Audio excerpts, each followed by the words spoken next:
નમસ્કાર મિત્રો, સ્વાગત છે તમારું મારી યુટ્યુબ ચેનલ ઓફિશિયલ માહિતીમાં। ગુજરાતમાં ચોમાસું ક્યારે આવશે આના વિશેની અંબાલાલ પટેલની મહત્વની આગાહી જાણવા માટે આ વિડિયોને અંત સુધી જરૂર નિહાળજો અને હજુ સુધી મારી ચેનલને સબસ્ક્રાઇબ ના કરી હોય તો સબસ્ક્રાઇબ કરી લેજો। મિત્રો, ગુજરાતમાં ચોમાસું અટક્યું છે। કેરળ મુંબઈમાં વરસાદ આવી ગયો, પરંતુ ગુજરાતમાં ક્યાંય એન્ટ્રી થઈ નથી। ત્યારે જાણીતા હવામાન નિષ્ણાંત અંબાલાલ પટેલે ગુજરાતમાં ચોમાસું કેમ અને ક્યાં અટક્યું છે એનું મોટું કારણ જણાવ્યું છે। મિત્રો, અંબાલાલ પટેલે કહ્યું છે કે સી લેવલથી 12 થી 13 કિલોમીટર પવન છૂટા પડે છે। 12 તારીખથી હવામાન સાનુકૂળ બને છે। મુલતાન, પાકિસ્તાન વગેરે ભાગોમાં લો પ્રેશર બને છે। 12 તારીખની આસપાસ 998 મિલીબાર ધીરે ધીરે 994 મિલીબાર થશે।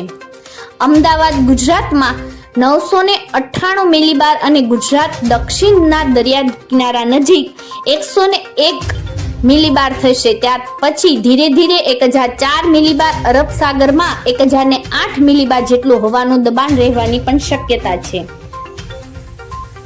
તેમણે આગળ જણાવ્યું કે સમુદ્રનું તાપમાન 30 ડિગ્રી રહેવાની પણ શક્યતા છે। બંગાળના ઉપસાગરમાં પણ 30 ડિગ્રી તાપમાન રહેવાની શક્યતા છે।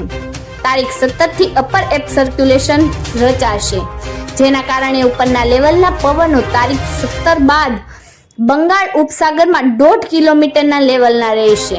અરબ સાગરમાંથી ઝીણી ઝીણી પવનની લહેર બંગાળના ઉપસાગરમાં વહે છે। ઉપરી લેવલ પર પશ્ચિમના પવનો જે શુષ્ક છે, જે ચોમાસામાં બ્રેક લગાવે છે, હવે 12 જૂનથી ચોમાસું સાનુકૂળ જણાશે।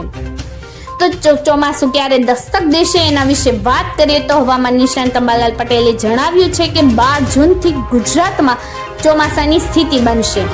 હાલ મુંબઈ, મહારાષ્ટ્રમાં વરસાદ રહેશે। 15 તારીખ બાદ ભારેથી અતિ ભારે વરસાદ દેશના પશ્ચિમ કાંઠે રહેશે।